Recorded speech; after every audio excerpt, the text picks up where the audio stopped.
Hey, honey. Hey, honey. What's running through your head right now? The Beach Boys song, In My Room. Really, I just love that. The best harmonies, you know. I thought you were going to break into song. No, I can't sing all those parts at once. And there's a lot of, interwoven stuff. I really appreciate them, though. Brian Wilson was a pretty savvy guy. Did you ever meet Brian Wilson? No, I didn't. Dang. It was funny, though. But, when I was in California, it was all, everybody running these little circles, in sets, sects. And if you weren't in that one, you were in this one. And if you was in this one, you weren't in that one or that one. Right. But they were all around. Everybody was aware of. Well, you were considered part of the West Coast Mafia. Yeah. That's how they list you as being, I know it sounds like a dangerous position to be in.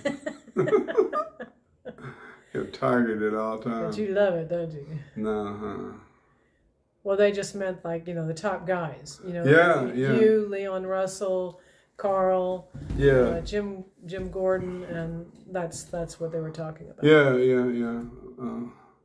What you call them? Hired guns, Yeah. The top guns. Bunch of hired guns. Yeah. Top guns. That's a good one, yeah. Yeah.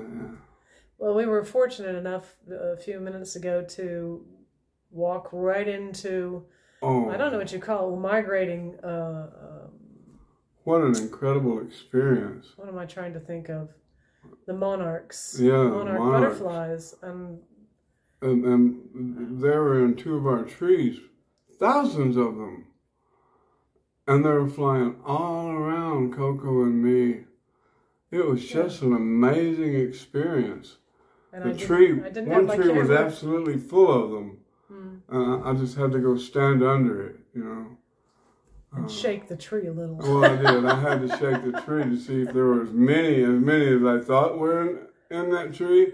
Yeah. Oh, yeah, and then some. The thing is, I remember seeing them many years ago when we lived on the farm out in Austin. And I just took for granted that they would be there every year, and they weren't. That was the one time I saw them. So this is nice. I got to really. You remember when all those butterflies on the farm all circled around and landed on me? Yeah. Cutter, the farmhand, he couldn't believe it. He thought it was something. Something. They thought we were a little strange anyway, but yes, they were right. Perfectly normal, strange. There's nothing wrong with that. A little different, not cut from a different cloth. Very true. Well, I've been reading, so much stuff lately on the music industry. My head is just spinning right now. I don't even know which way to turn. It's a mess. But we are just carrying on with what we do. And, making music. Because somebody did ask, why in the world we moved out so far from Austin, like it was going to make any difference. Nothing was happening there. I'll tell you what, it was really nice yesterday. We had to go to Austin for, Coco had to see a dentist, and so we went to our guy there. And so it gave us an opportunity to spend a couple of days. Took the dogs with us and stayed in the hotel. And wow, to get back in the middle of all of that, and I just could hardly believe the craziness. And to have this wonderful place to come back to where when you pull in, it's like something out of a Hollywood set or something, a movie or something. And you're just like stepping back into this cocoon of time, and it's an era. And you can sense what had gone down in this little city, during the Depression with all the oil, this little town. Hamlet village is actually a village. It is a and all the wealthy landowners and well, they struck oil people. They struck oil back Oh, then. they struck Back oil. Our neighbors struck oil. Back in the, yeah, a couple of weeks ago. A couple of weeks ago. But no, back in the 30s, it was a big oil boom when going through the Depression. Can you imagine going through the Depression and suddenly these guys are... And suddenly these people are just real wealthy, you know. And the people here still are, you know, the ones who have these small ranch here is 3,500 acres. You know, and so the normal ranches are from 20 to 60 to 150,000 acres. Yeah. Wild. To think that there's this much, and we're in the middle of all of this. You know, this I've said it before. Our little island in the Great Sea of Texas. You drive 3.5 hours to Austin, and there's nobody on the road. You know, it really gives you an idea of how remote and secluded, but it's like a cocoon. It's really lovely to come here. I have this wonderful place to come home to, you know. Everybody is just really good people, you know, and neighbors and friends. You know, it's a small town. And they all know your music. Yeah, they all know my music. And you know, what we do and who we are, and respect us. But, I mean, I'm talking about there are people that have been fans of yours for a very long time that live here. Yeah, so yeah. It's always nice. Yeah, there are other musicians live here, and there's some other people from Austin who live here as well. Yeah. They went back, and they said, no, we're coming back here, you know. Well, I grew up here, so. Well.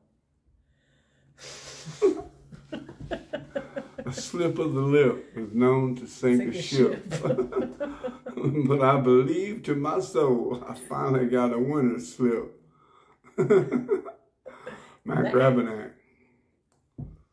Well, I'm sure we got a lot of comments, but nothing that I could just, you know, like sort of ask you about that I can recall that we haven't already sort of gone over, not sort of, but that we haven't already gone over probably a few times. And some of the people that have been on here will remind me, yes, you did answer.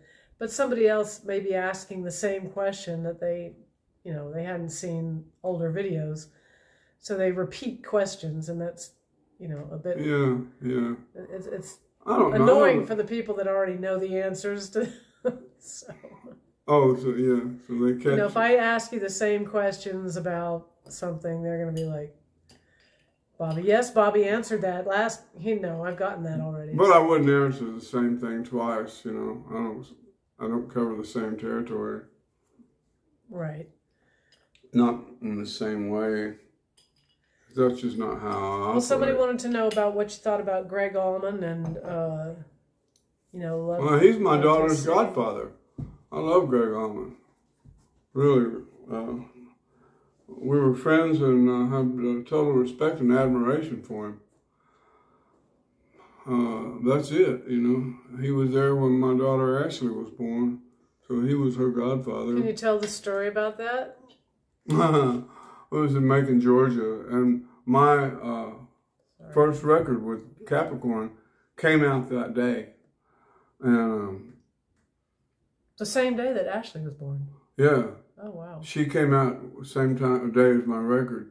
And so I didn't know whether to go to the party or to her being born, so I decided to go to the hospital and sat there, you know, while that was going down. But I was in the waiting room. They had me back there for a while, and then it's time for me to go, you know. And I was sitting there, and then in come Greg with a couple of 6-packs of Heineken and 2 packs of cigarettes and a broke arm, you know. He had a cast on. And he said, I heard you was here. He said, I thought I'd come be with you. And so we sat there and got drunk together and talked and laughed. And then the next thing you know, we heard her being born. And he said, that must be it, you know, 4 in the morning or something, you know. And we went back and we saw her, and that's it. So he was her godfather. But he was a lovely guy. You know, we were two different schools of Hammond expertise. He asked me one time when we were in Macon. I did 2 albums of Capricorn, and Greg asked me. He said, "Hey man, can you?" Brothers were rehearsing at the studio, getting ready to go on tour, and he said, "Hey man, can you make my rig sound like yours?" I said, "Sure." It's a B3, and we opened up the back of it, and it was all different electronics. You know, it wasn't tubes, and it was all these transistors. Oh, really? Yeah, yeah. I was real surprised. Yeah. I still had to have to close it back up. I'm afraid air got to it, so we have to close this one back up, you know. But I couldn't even recommend him anything. No, I didn't know what to do. That was, I was like, it was a strange territory, you know. Mine's got spider webs in it and stuff, you know, and tubes, rocks, you know, from rolling down the road. Rocks from the road and stuff, It dirt. really does. Yeah, yeah. I'm sure, and a bent tuning rod, so Well, it's yeah, different. nothing can sound like that thing. No, nothing sounds like. Well, one you know, piece. I keep promising to crank that up, but Oh yeah, you'll never guess, folks. So we got, well, you do know already, because we found Bijou a home, but we suddenly ended up with a kitten, and she's pretty wild, and she's back there, and she has to be in a cage. She's black and white. She's as sweet and docile as can be when she's outside. We're back in the stray business, and so we have this. I don't know how old this kitten is, but don't know if it's a male or female yet. But it's pretty wild, so we're just trying to let it take its time. But we certainly can't crank up a B3 with that. No, I have to wait till she calms down a little bit. That's going to take a little while too. Yeah, everything's good though. I appreciate that everybody just likes our casual conversation, you know, because it ain't always deep. I'm never deep, you know. I'm real shallow, you know. Ankle waders at best, you know. Not true. No, that's not true. But, you did a good, you had an interview today with the Washington Post. Yeah, that was good.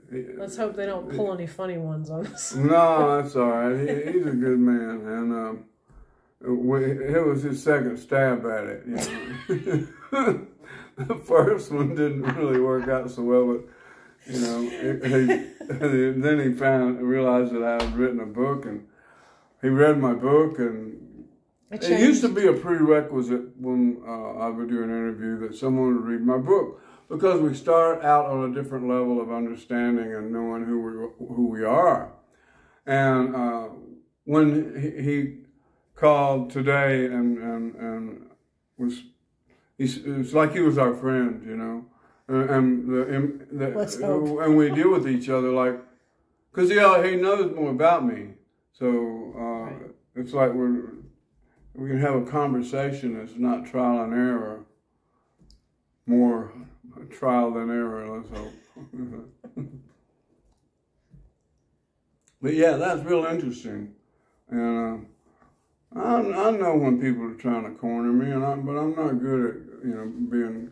You're kind of like that cat. Yeah, I'm like that cat back there. I got my feelers out too.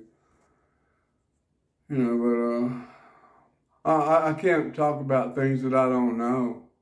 You know, and I don't know Eric Clapton after I left, and you know, we parted ways, friendly ways, as a matter of fact. But I haven't kept up with him. I mean, hell, I had at one point I had a #1 record in the United States with a #1 single, and didn't know it until about a week and a half ago. You know, when George came out with those things, and I was on my farm. I had removed myself from the music industry and everything, so I still don't listen to music. We don't listen to anything. We don't have a TV. Going to Austin and staying in a hotel for 2 nights, and watching what we don't have, it was really good. That's the only time we ever watch the TV is when we're in a hotel room and it's like, and we go, God almighty, I'm glad we don't have this thing invading our home, you know? Yeah, it feels like an invasion. Yeah, bombarding it with all this stuff. Even the dogs don't like it. No, Can't stand the cartoons, they like the cartoons. Well, we force them to listen to the cartoons. They may not like it. But yeah, as a matter of fact, Savvy started barking at the thing. They got... We came back from our first thing, and we've been gone quite a while. Boy, they were raising hell. You could hear them down the hall. They had to go to the bathroom real bad now. Like 10 minutes ago, Bobby. Oh, my God. The guy behind the counter said, have they been raising hell down there? He said, no, it's all right. Yeah, they were good. But they're good with it, you know. So that's about it, I guess. Well, yeah, it's like, that's about it. That'll work. You know, got all dressed up and everything, and no place to go. It's a little casual conversation, but this is what it's all about, spreading the joy. I got to tell you, I didn't tell you this one. There was a guy that wrote that his wife apparently is really upset because he's sort of addicted to the channel, I mean. Oh, yeah. It's upsetting his wife quite a bit. You got to turn that Bobby Whitlock off. She was saying. Yeah. I thought that was funny. So apologies to the guy's wife. No, not really. No, hell no. I don't apologize. I'm glad you're watching. Yeah. If you're going to be addicted to something, I think that what we do is probably easy enough to. Kick it, you know. Get straight. If you got to straighten up, this is the place to be, you know, or the place to leave. I'm not for sure. We have absolutely nothing to talk about, do we? No, but it's good to talk about nothing.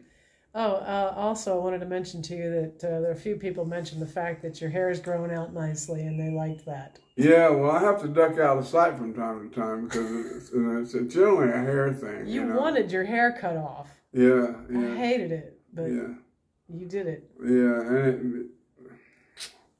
and you always regret it when you. Yeah, I really regret stuff like that. You know, I can't help it. Changing up.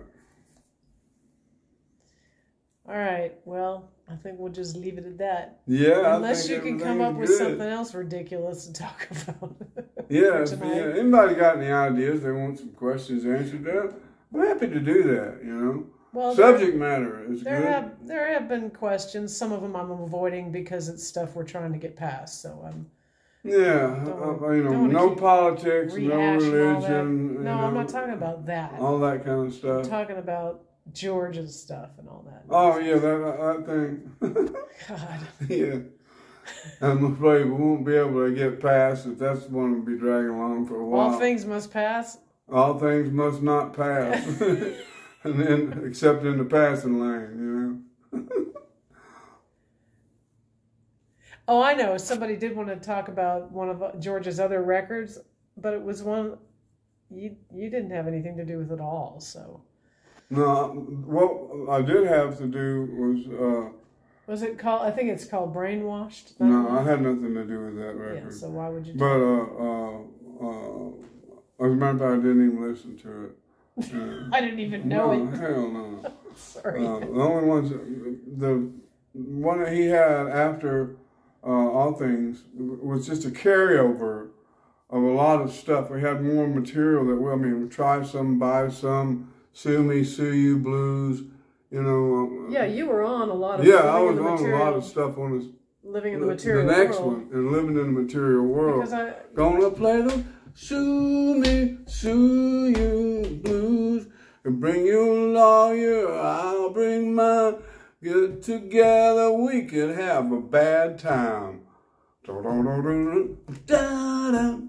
Yeah, they were having trouble with the Beatle breakup, and So yeah, that was it. You bring your lawyer, I'll bring mine. Get together, we could have a bad time.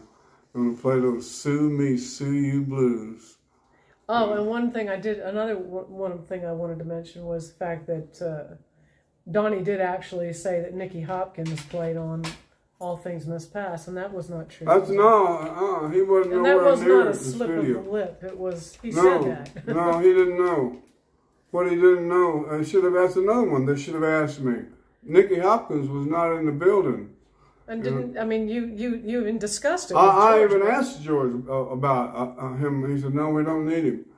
And no, he wasn't in the building at all. I was surprised that he wasn't, because he was pretty much a staple. Right, at that time. And I really revered Nicky Hopkins. But he had Billy Preston and me, you know. Then he had Gary Brooker and Gary Wright. On playing synthesizers, and Brooker was. But wasn't Nicky Hopkins having some problems? Yeah, he had some health problems, you know. Right. Like a lot of us had back in those days. You know? You mean drug problem? He was early on it. Some people's health problem was down that way, and some people's health problem was up here. That was being me.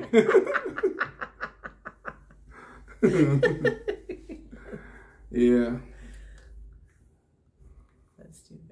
I was going to say something else, now I forget what it was. Dang it. Anyway, that's all right. It'll come back to me. I don't write anything down, so yeah, I probably should. Yeah. You're just looking extra fine tonight, honey. Thank you. Must be the shirt. It's like... Well, I feel extra like fine, everything. you know.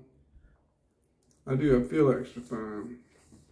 Sometimes it really was good to step back away from your life, you know, the one that you lead every day, and kind of go through all these things. It's good to get away for a moment, you know, a day or two, and really appreciate what you got, you know. And wow. Even though I had to have a root canal, it was an awesome couple of days of it. Oh yeah, I mean you were. It was like it never happened. Yeah, you were a champion. No, the doctor was incredible. Well, yeah, well, it was good to go back to where everybody was happy. That's my thing. I want everybody to be happy. You know, I'm trying to $10 too to keep a smile on your face, sweetie. You know. Thank you. Yeah, to see a country doctor if that's what you want to see. No. But no, he's a good man, and yeah, it was worth it in more ways than one. So a lot was accomplished without even trying to accomplish anything. Went there for one thing and came back with, you know, a lot, you know, more than we left with. That's for sure. Yeah, we had a great time. Yeah. Good to be back home. Bye.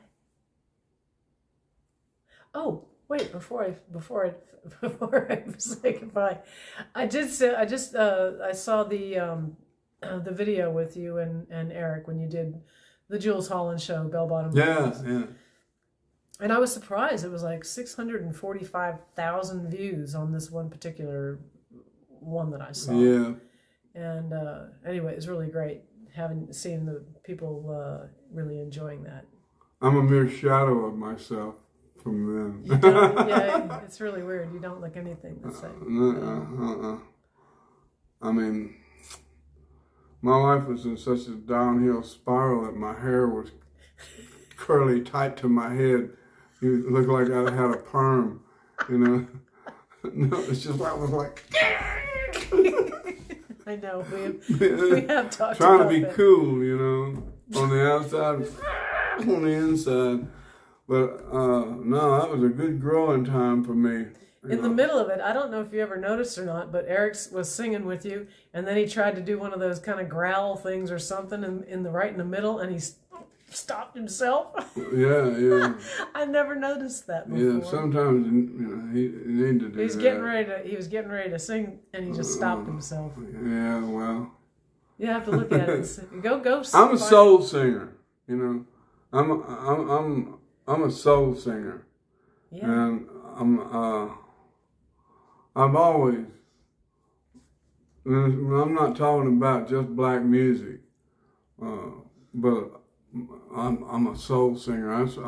It's my soul, you know, that sings through this body. You know, I am. I know it, and it's just something that I've always done. You're not a blues singer. You're a soul singer. I'm a soul singer. I sing soul music, even if I'm singing a country song. Everything I sing is soul. It's soulful, because that's where it's coming from. That's what it is. It's where it's coming through. It's my soul singing the blues through this body. You know. I like that. That's good. Yeah, yeah. That was a good one. Yeah, I like it when it's like that. That's good, babe. Thank you. Yeah, yeah, yeah.